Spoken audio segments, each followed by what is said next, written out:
Monde parallèle, superposition quantique ou changement de réalité, autant de termes qui suscitent l'imagination et la curiosité. Tout d'abord, sachez que l'épisode d'aujourd'hui est quelque peu différent de ce que j'ai pu vous proposer récemment. En me perdant dans les limbes d'internet, je suis tombé par hasard sur une histoire. Enfin, vous le savez bien, le hasard n'existe pas.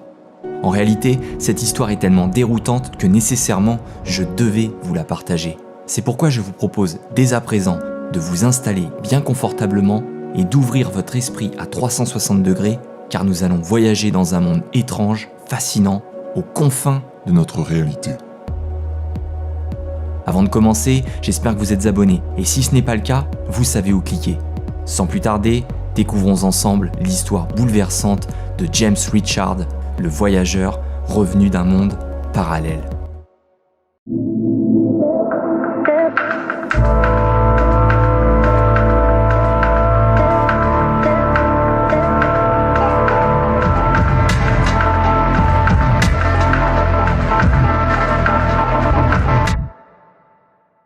L'histoire qui va suivre est le témoignage d'un Américain qui prétend avoir voyagé dans un monde parallèle.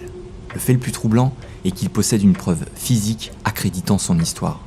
L'homme, qui a préféré garder son anonymat, utilisera le pseudonyme de James Richard. Voici son histoire. Le 9 novembre 2009, j'ai vécu quelque chose que j'ai encore du mal à réaliser. Je dois bien vous l'avouer, il m'aura fallu plusieurs années avant de pouvoir parler de cette histoire de peur que l'on me fasse interner.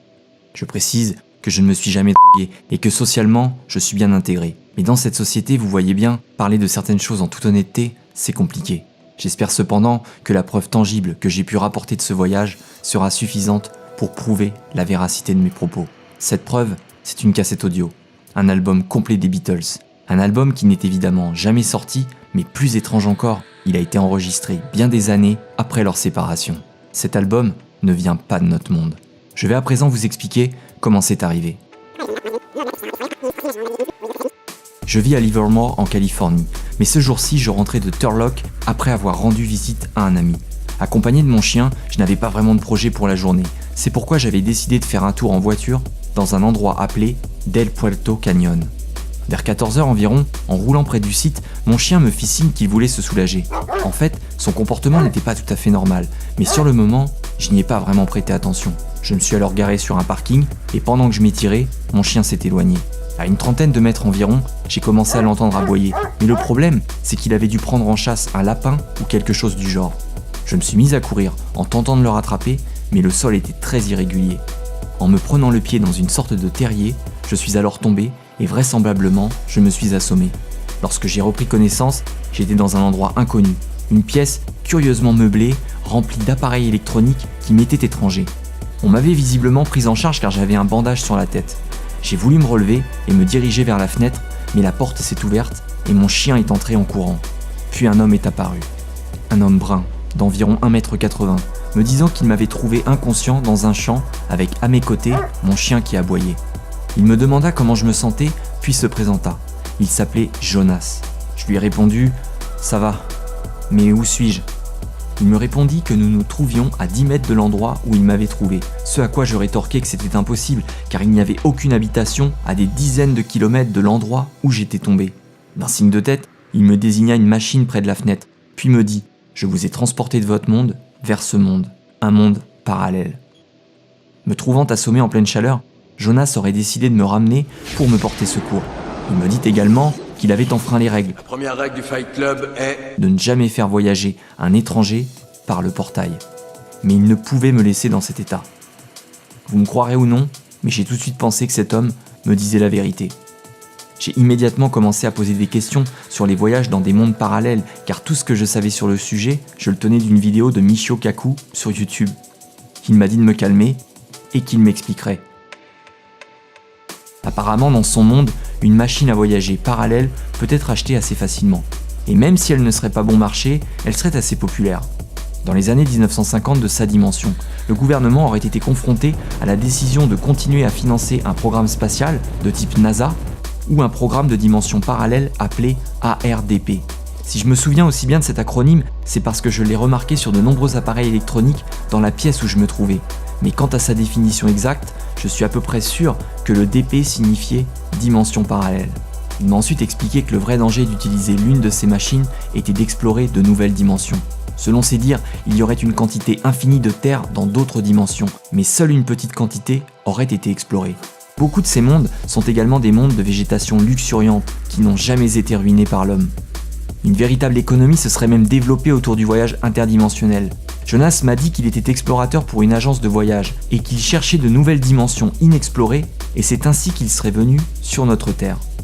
Nous avons échangé sur de nombreux sujets et c'était intéressant de voir quelles étaient les similitudes et différences qui existaient entre nos deux mondes. Et nous avons commencé à parler de musique, qui est un sujet que j'apprécie, et étonnamment, il y avait beaucoup de groupes similaires entre nos mondes, y compris les Beatles. Quand leur nom a été évoqué, Jonas a mentionné que son frère revenait juste de les voir jouer à un concert récemment, et je me souviens lui avoir demandé « Vous voulez dire qu'ils sont toujours ensemble ? Dans mon monde, John et George sont décédés. » Apparemment, dans son monde, ils sont tous vivants, en bonne santé et toujours en tournée. Jonas m'a ensuite emmené dans une pièce avec une étagère qui ressemblait à une bibliothèque. Sur cette étagère, il y avait des cassettes audio, un lecteur ainsi que des haut-parleurs.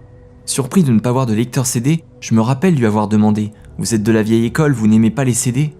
Vu son air étonné, soit cette technologie était inconnue dans ce monde, soit elle n'avait jamais rencontré un grand succès.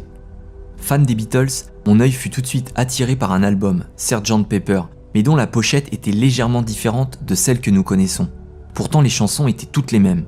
Il y avait également 6 autres cassettes des Beatles qui semblaient avoir été enregistrées sur des cassettes vierges. Certains titres m'étaient totalement inconnus. Lui demandant s'il pouvait m'enregistrer une copie pour que je puisse la ramener avec moi, il m'a alors lancé un regard noir, presque menaçant, me répondant que je ne devais rien emporter dans mon monde. Pas de photos, pas de souvenirs, pas de cassette, rien. Je lui ai demandé pourquoi et il n'a pas voulu me dire, sauf que pour ma sécurité, je ne devais rien rapporter. Environ 1 heure plus tard, quelqu'un a sonné chez lui et il a quitté la pièce pour aller voir. Je savais que je n'aurais peut-être pas une autre chance de pouvoir prendre quelque chose et ainsi prouver mon histoire. Alors j'ai attrapé une cassette et l'ai mise dans ma poche. C'est en partie une des raisons pour lesquelles je souhaite rester anonyme. Lorsqu'il est revenu à l'intérieur, Jonas m'a proposé de manger et me demanda de le suivre jusqu'à sa cuisine. La nourriture avait le même goût que la nôtre, mais les marques ou les logos étaient différents. Je me souviens d'un ketchup vraiment bizarre qui était violet. Nous avons continué à discuter, puis je lui ai dit que je devais rentrer. Nous sommes retournés dans la pièce où se situait la machine ARDP, j'ai attrapé mon chien et j'ai serré la main de Jonas. Inutile de vous dire qu'à ce moment-là, j'étais très confus mais aussi bouleversé. Je l'ai encore remercié pour avoir pris soin de moi et j'ai franchi le portail selon ses instructions. Cette sensation, je ne pourrai jamais l'oublier. Une sensation indolore mais bizarre, comme si l'on était mouillé mais en même temps tout sec. Lorsque j'ai posé mon chien par terre, lui-même s'est secoué en pensant qu'il était mouillé. De retour dans notre monde, ma voiture était bien là, et il y avait une marque de brûlure en ligne droite sur le sol où le portail était apparu. Je suis retourné à ma voiture, puis je suis rentré chez moi, comme si de rien n'était. Mais en cherchant mes clés dans ma veste, j'ai senti la cassette. Le pire, c'est que je n'ai même pas pu l'écouter sur le chemin du retour, parce que je n'avais pas de lecteur dans ma voiture. En fait, je n'ai même pas pu l'écouter à la maison non plus, pour la même raison, et j'ai dû aller chez Walmart pour acheter un lecteur afin de l'écouter. Cette cassette dont le titre est Everyday Chemistry est sûrement la meilleure preuve qui puisse exister. Toute cette histoire est aussi mystérieuse pour vous que pour moi. C'est pourquoi je remercie cette chaîne de m'avoir permis de vous la raconter. Parfois, il peut être nécessaire de croire à l'incroyable pour tenter de comprendre ce qui compose notre réalité. Vous vous rappelez sûrement de cette fameuse phrase « Miroir, miroir, dis-moi qui est la plus belle ». Si je vous demande dans quel film elle a été prononcée, vous allez certainement me répondre « Blanche-Neige ». Eh bien non. En réalité, elle n'a jamais existé. Vous en doutez ? Tenez, voici le véritable extrait du film de Disney. Miroir magique au mur, qui a beauté parfaite et pure ? Vous êtes peut-être choqué et allez vous empresser de vérifier et je vous invite vraiment à le faire. Alors qu'est-ce qui est le plus fou ? Que la mémoire collective humaine soit persuadée d'une phrase culte qui n'aurait jamais été prononcée ou qu'un inconnu revenu d'un monde parallèle nous livre une cassette inédite d'un des plus grands groupes de l'histoire de la musique. Je compte sur vous pour me dire ce que vous en pensez et si vous croyez ou non à l'existence de mondes parallèles.